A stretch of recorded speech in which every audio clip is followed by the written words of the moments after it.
अभी question number 6 क्या है? Write down the information in the form of algebraic expression and simplify.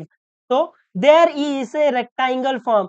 तो एक रेक्टेंगल फॉर्म मतलब खेत है, तो एक खेत है जो रेक्टेंगल शेप में है। तो there is a rectangular form with the length 2a² plus 3b² metre, और उसका ब्रेथ कितना है? उसका ब्रेथ है a² plus b² metre.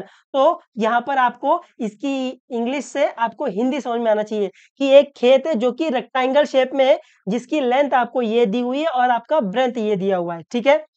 The farmer use a square shape plot to of the farm to build the house. तो farmer ने क्या किया? एक स्क्वायर शेप का प्लॉट लिया, एक स्क्वायर शेप की जगह ली फार्म में, वहां पर क्या करने के लिए? वहां पर घर बनाने के लिए। The side of the plot was a² minus b² metre. तो जो स्क्वायर शेप का जो प्लॉट है उसकी जो साइड है वो कितना है? a² माइनस b² है। उम्मीद आपको ये समझा है। What is the area of the remaining part of the farm? तो अभी आपको ये बताना है कि फार्म के अंदर कितनी जगह बच गई है।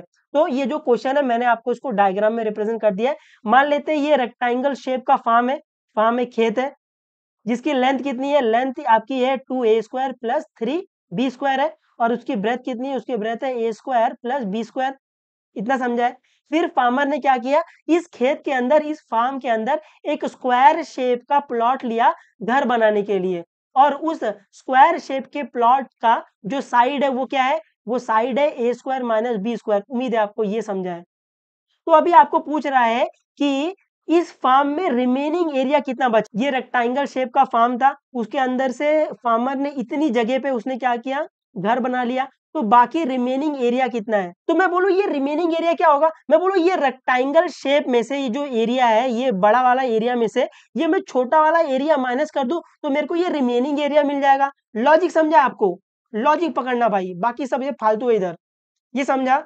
आपको ये रिमेनिंग एरिया फाइंड करना है ना। तो रिमेनिंग एरिया कैसे मिलेगा? अगर मैं पूरे एरिया में से ये स्क्वायर शेप वाला अगर एरिया माइनस कर दूं तो मेरे को ये रिमेनिंग एरिया मिल जाएगा। ये समझा? तो यहाँ पर आपको क्या करना है? ये रेक्टेंगल का जो एरिया है उसमें से स्क्वायर का एरिया माइनस कर देना है। तो अगर आप रेक्टेंगल के एरिया में से स्क्वायर का एरिया माइनस कर दोगे तो आपको ये रिमेनिंग एरिया मिल जाएगा। उम्मीद है आपको ये समझ में आया कि रिमेनिंग पार्ट कैसे फाइंड करेंगे, है ना। आपको बोला है what is the area of the remaining part of the farm. Farm का रिमेनिंग पार्ट क्या होगा?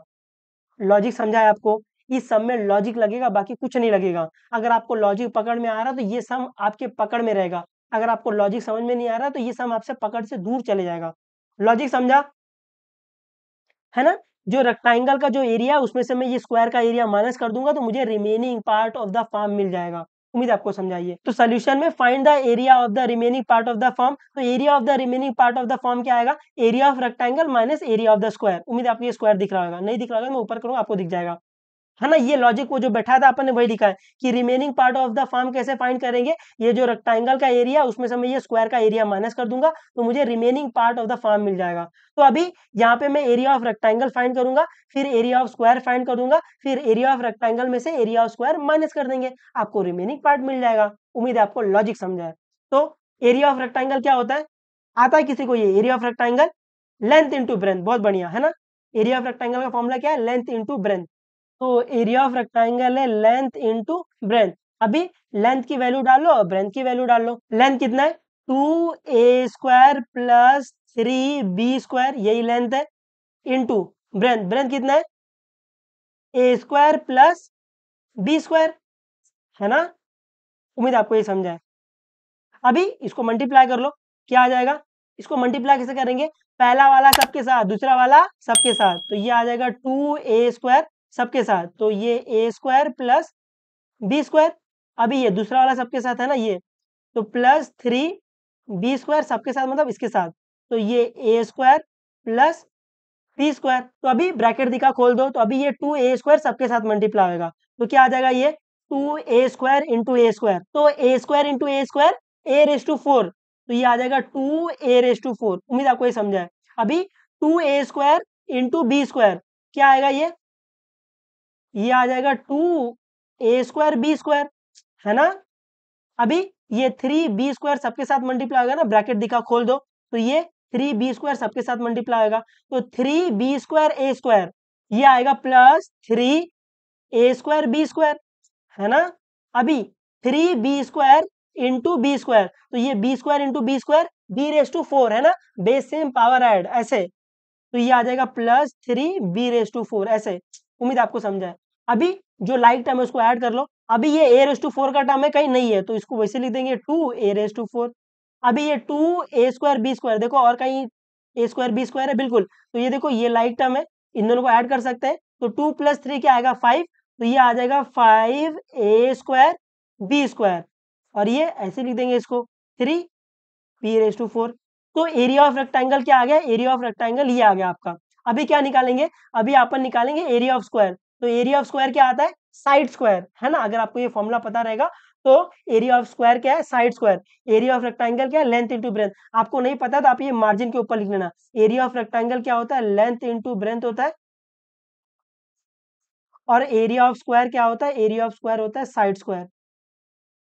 उम्मीद आपको समझाइए, है ना। तो अभी अपन एरिया ऑफ स्क्वायर फाइंड करेंगे। अभी ये एरिया ऑफ स्क्वायर क्या आता है, एरिया ऑफ स्क्वायर क्या होता है फॉर्मूला, एरिया ऑफ स्क्वायर का फॉर्मूला होता है साइड स्क्वायर ऐसे। और अपने को साइड दिया हुआ है, साइड क्या दिया हुआ है अपने को, साइड अपने को दिया है a² माइनस b², तो ये a² minus b² the whole square आ जाएगा, ये समझा है। अभी यहाँ पर अगर आप ध्यान से देखोगे तो यहाँ पर a minus b the whole square का फॉर्मूला लग रहा है, a minus b the whole square का फॉर्मूला लग रहा है। इसका फॉर्मूला क्या आता है, a² minus 2ab plus b², है ना, ये फॉर्मूला आपको आना चाहिए। ठीक है, तो देखो ये a है, ये b है, तो a minus b the whole square का फॉर्मूला यहाँ पे लग रहा है, तो कैसे आएगा, a² minus 2ab plus b² ऐसे। तो ये क्या आ जाएगा, ये आ जाएगा a² द होल स्क्वायर, है ना, a², ये अपने लिए a है, ये अपने लिए b है, माइनस 2ab, है ना, ab ऐसे, है ना, ये अपने लिए a है, ये अपने लिए b है, और ये प्लस b², तो ये b² द होल स्क्वायर ऐसे। ये समझा है आपको, a² द होल स्क्वायर क्या आएगा, 2 2 जा 4, है ना, ये आपस में मल्टीप्लाई हो जाता है, तो 2 2 जा 4, तो ये आएगा a⁴ ऐसे, और ये तो ऐसे ही रहेगा 2a² b², और ये b² द होल स्क्वायर, तो ये 2 2 जा 4 हो जाएगा, तो ये आएगा प्लस b⁴ ऐसे। उम्मीद आपको ये समझा है। अभी नाउ अभी अपन क्या करेंगे, रिमेनिंग एरिया फाइंड कर लेंगे। अभी now remaining area, remaining area of the firm क्या आएगा, area of rectangle, area of rectangle minus area of square, है ना, ये अपन ने देखा था। तो एरिया ऑफ रेक्टेंगल अपने को क्या मिला है, एरिया ऑफ रेक्टेंगल अपने को मिला है 2a⁴ plus 5a² plus 3b⁴, है ना। इसको माइनस करना है area of square, area of square क्या मिला अपने को, एरिया ऑफ स्क्वायर मिला है a⁴ minus 2a² b² plus b⁴ ऐसे। अभी ब्रैकेट खोल दो, तो ये आ जाएगा 2a⁴ plus 5a² b² plus 3b⁴। अभी जब ये ब्रैकेट खुलेगा तो ये माइनस जो बाहर है वो अंदर जाएगा, तो जब माइनस अंदर जाएगा सबकी साइन चेंज हो जाएगी, तो यहाँ पर प्लस है तो माइनस हो जाएगा, यहाँ पर माइनस है तो प्लस हो जाएगा, यहाँ पर प्लस है तो माइनस हो जाएगा, तो ये आएगा माइनस a⁴ और ये प्लस 2a² b², और ये आ जाएगा माइनस b⁴। उम्मीद आपको ये समझा है। अभी इक्वल टू, अभी जो जो लाइक टर्म है वो साथ में ले लो।